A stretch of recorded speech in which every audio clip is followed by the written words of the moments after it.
ఉదయమే బ్రెడ్డున జాముకు బదులుగా ఇది వాడి చూడు బ్రహ్మాండములే, అది ఏమి మహిమో తెలియదు పదునుగా నీ బుర్ర అప్పుడు పనిచేయునయా. ఇందువలదందు బాగని సందేహము వలదు ఊట సర్వ రుచిహరం, బెందెందు కలిపి చూసిన అందందే రుచిగా నుండు అద్భుత రీతిన్.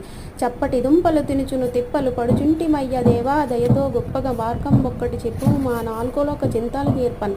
ముక్కోటి దేవతలందరూ మొక్కుగా జిహ్వలేప సృష్టించినయా చక్కనిది ఆవకాయన ముక్క తిననివాడు కొండముచ్చై పుట్టును.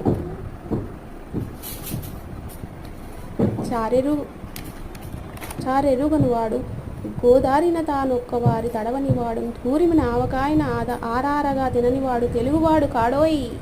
హాయ్ ఫ్రెండ్స్, నా వీడియో కనుక నచ్చినట్టయితే మీరు షేర్ చేయండి, సబ్స్క్రైబ్ చేయండి మర్చిపోవద్దు. Thank you friends.